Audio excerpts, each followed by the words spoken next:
बच्चों, अपन अध्याय 5 पढ़ रहे थे। उस अध्याय के अंदर अपन ने पढ़ा था किस प्रकार से क्रांति हुई थी, ठीक है ना, 1857 के अंदर। उस क्रांति जो हुई थी, उस क्रांति के ऐसे कारण अपन ने पढ़े थे जिसके कारण जनता क्या थी, अंग्रेजों से दुखी होकर के और उनको अपनी मांगे मनवाने के लिए वो क्रांति करनी पड़ी। अब अपन पढ़ते हैं कि ये अंग्रेज जब व्यापार करने के लिए आए थे, व्यापार से साम्राज्य तक कैसे पहुँचे, ठीक है ना, यानी भारत के अंदर शासन करने तक वो लग गए थे। व्यापार से अध्याय 2 है, व्यापार से साम्राज्य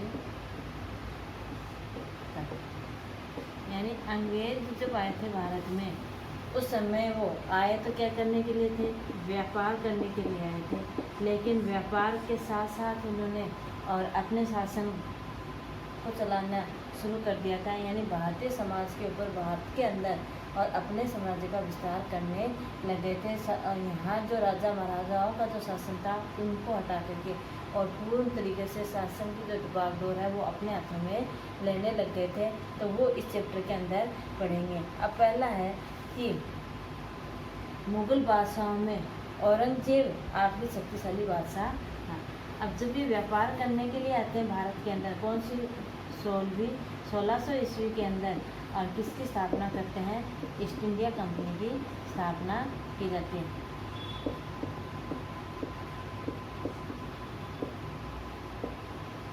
ईस्ट इंडिया कंपनी की स्थापना 1600 ईस्वी के अंदर। अब देखो, जिस समय 1600 के अंदर ये अंग्रेज भारत के अंदर आते हैं, उस समय भारत के अंदर किनका दबदबा रहता है शासन के ऊपर, मुगल बादशाहों का। किनका रहता है, मुगल बादशाहों का शासन रहता है। अब इसमें से मुगल बादशाह उस समय, ठीक है ना, यानी सबसे शक्तिशाली जो मुगल बादशाह माना गया है वो कौन सा, औरंगजेब। औरंगजेब सबसे शक्तिशाली बादशाह माना गया है। वर्तमान में भारत में एक बहुत बड़े हिस्से पर इनका क्या था, नियंत्रण स्थापित था। भारत के बहुत बड़े हिस्से के ऊपर इनका नियंत्रण स्थापित था। 1707 के अंदर, 1707 में और औरंगजेब की क्या हो गई थी, मृत्यु हो गई थी। 1707 में औरंगजेब की मृत्यु होने के पश्चात और क्या है कि जो मुगलों के जो सूबेदार थे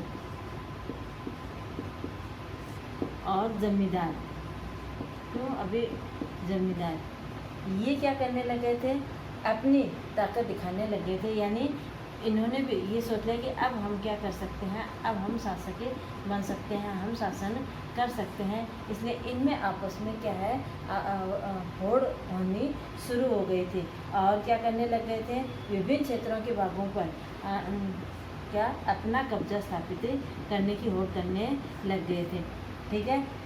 अब 18वीं सदी के उत्तरार्ध में आते आते, 18वीं सदी के उत्तरार्ध में आते आते और राजनीतिक जो व्यवस्था थी वो एक, इसमें अंग्रेजों की एक नई ताकत उभरने लग गई थी। अब देखो, औरंगजेब की मृत्यु 1707 में होती है। 1707 में होने के पश्चात सूबेदार और जो जमींदार थे वो आपस में उन क्षेत्रों के ऊपर कब्जा करने की होड़ करने लग गए थे। लेकिन 18वीं सदी के आसपास और किनका का वर्चस्व उभरने लगा, अंग्रेजों का, क्योंकि इस समय अंग्रेज भी आ चुके थे। अब इनको पता था कि भारत क्या है, भारत कई रियासतों के अंदर बटा हुआ है,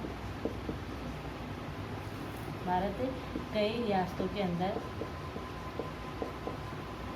तुम्हें बटा हुआ है और वहाँ पर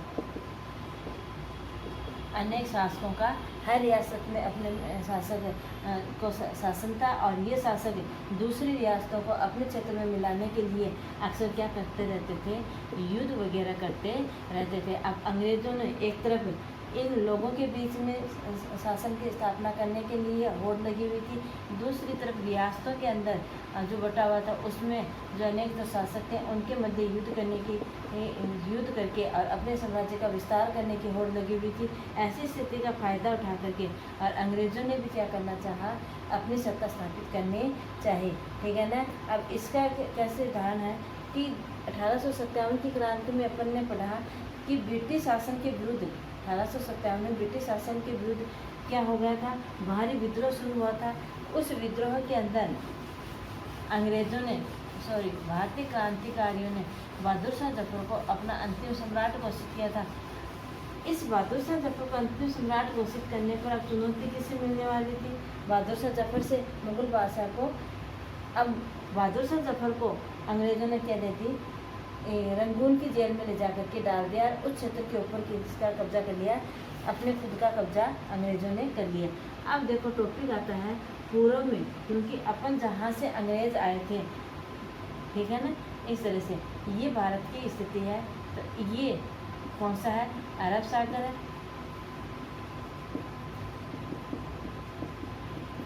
ठीक है। अब यहाँ से इस क्षेत्र से आते हुए ये वाले क्षेत्र के यहाँ पर जब अंग्रेज पहुँचे थे, ठीक है ना, 1600 ईस्वी के अंदर, 1600 ईस्वी के अंदर जब अंग्रेज यहाँ पहुँचे थे, तो ये अपन इस क्षेत्र से किधर है, पूर्व की ओर, और अपने से ये माना जाए तो ये किधर है, पश्चिम की ओर, ठीक है। तो ये क्या है, पूर्व की ओर, ठीक है ना। तो पूर्व से ईस्ट इंडिया कंपनी का आना,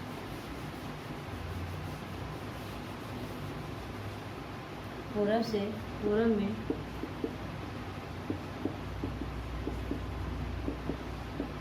ईस्ट इंडिया कंपनी का आना, ठीक है। अब देखो जिस समय 1600 के अंदर इस कंपनी की जो स्थापना हुई थी, उस समय इंग्लैंड की महारानी कौन थी, इंग्लैंड की महारानी एलिजाबेथ थी, इंग्लैंड की महारानी एलिजाबेथ।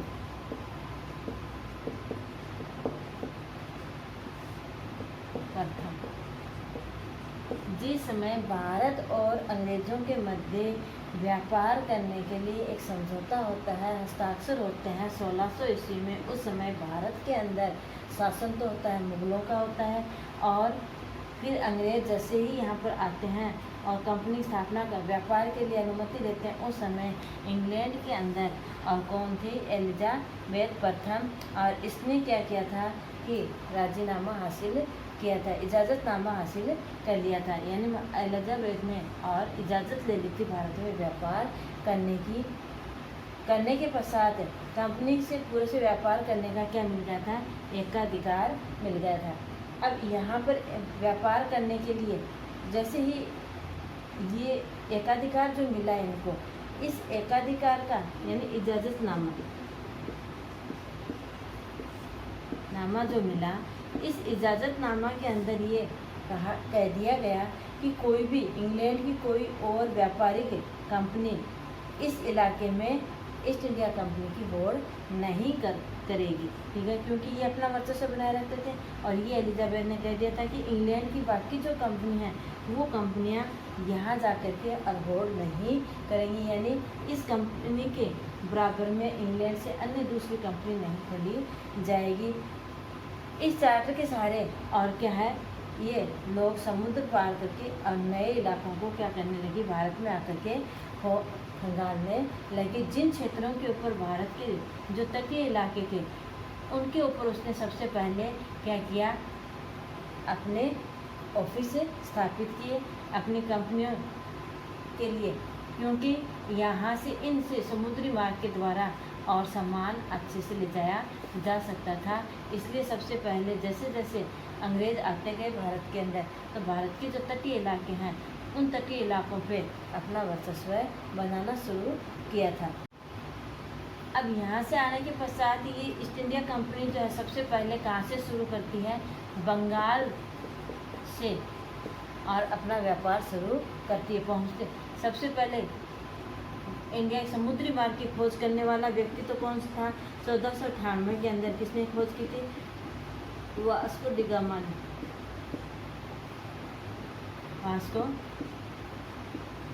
वास्को डी गामा ने, और इसकी खोज समुद्री मार्ग की खोज की थी। ये भी समुद्री मार्ग से होते हुए ये सबसे पहले कहाँ पहुँचा था, कालीकट पर पहुँचा था। उसके पश्चात जैसे ही और ये अंग्रेज जब आए और अंग्रेज़ों ने सबसे पहले अपना व्यापार कहाँ से शुरू किया, बंगाल से शुरू किया। यहीं से ये लोग क्या करते थे, अपना काम चलाते थे। उस समय उनको और क्या कहा जाता था, फैक्टर कहा जाता था। जब भारत के अंदर व्यापार करने के लिए आए थे, सबसे पहले अपनी कंपनी की स्थापना कहाँ की थी, उन्होंने बंगाल के अंदर की थी। और बंगाल में जब जो व्यापारी व्यापार कर रहे थे उनको क्या कहा जाता था, फैक्टर। क्या कहा जाता था, फैक्टर, ठीक है ना। एक शाही आदेश यानी व्यापारी, अंग्रेज़ों के द्वारा जो भारत के अंदर कंपनी की ओर से जो व्यापार करने के लिए जो लोग आते थे उनको क्या कहा जाता था, फैक्टर कहा जाता था, और यानी व्यापारी, ठीक है ना। और ये लोग क्या है, कंपनी के अफसर भी यहाँ पर बैठते थे। दूसरा क्या होता था, वेयर हाउस।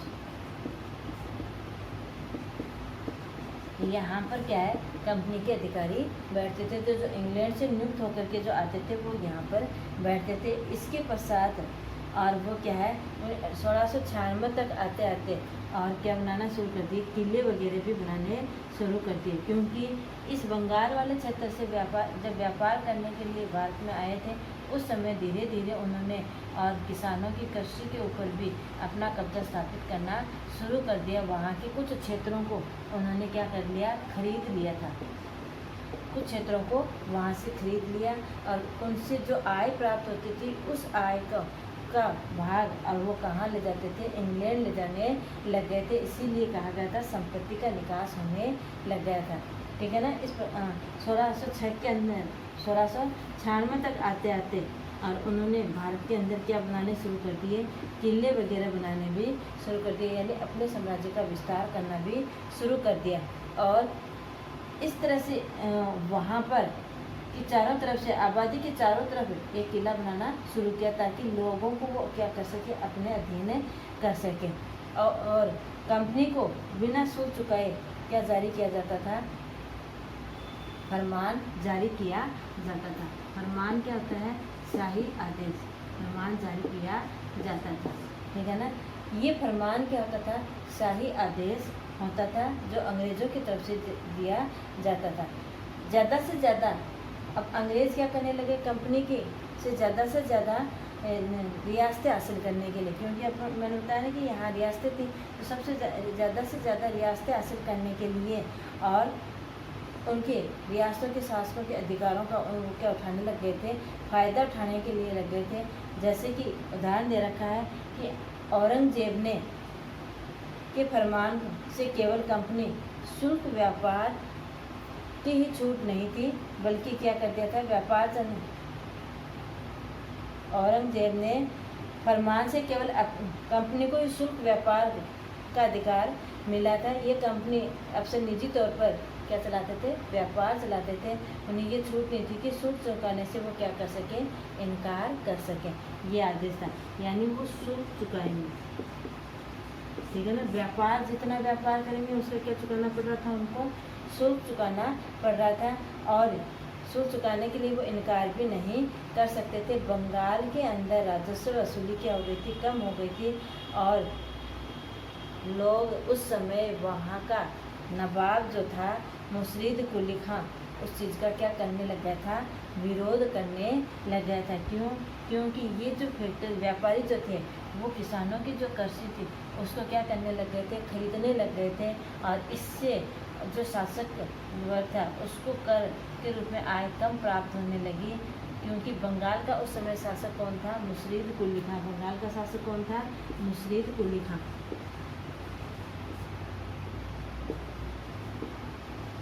कुली खां वहाँ का शासक था। अब यहाँ इस शासक को आय प्राप्त कम होने पर और चुकाने के लिए वो मना भी नहीं कर सकते, उनको चुकाना पड़ता था। जिससे क्या है, बंगाल के अंदर धीरे धीरे और किसान जो लोग थे वो क्या होने लग गए थे, कमज़ोर होने लग गए थे। साथ ही और भीषण अकाल पड़ने की संभावना भी हो गई थी। भीषण अकाल पड़ा जिसके कारण किसान और ज़्यादा दुखी हो गए। तो मुर्शीद कुली खां को और अंग्रेज़ों का क्या करना पड़ा, विरोध करना पड़ा। अगर आपको यहाँ तक कुछ समझ में नहीं आया कि ईस्ट इंडिया कंपनी की स्थापना 1600 ईस्वी के अंदर होती है। जिस समय ईस्ट इंडिया कंपनी आती है, अपन क्या बोलेंगे उसको, पूर्व में ईस्ट इंडिया कंपनी का आना। उस समय इंग्लैंड की महारानी कौन होती है, एलिजाबेथ प्रथम होती है। ये एलिजाबेथ प्रथम भारत में इजाज़तनामा प्राप्त करती है, इजाज़तनामा प्राप्त करने के बाद में और अपने व्यापार को आगे बढ़ के द्वारा इस की जाती है। और सबसे पहले जो व्यापार शुरू किया था वो कहाँ से शुरू किया था? बंगाल से शुरू किया था। बंगाल से शुरू करने के बाद में जो वहाँ के जो व्यापारी आते थे उनको क्या कहा जाता था? फैक्टर कहा जाता था। वेयर हाउस बनाए गए, उनमें कौन बैठते थे? अंग्रेज़ों के अधिकारी बैठते थे। 1696 तक आते आते उन्होंने किन का निर्माण कर लिया? किलों का निर्माण करना शुरू कर दिया।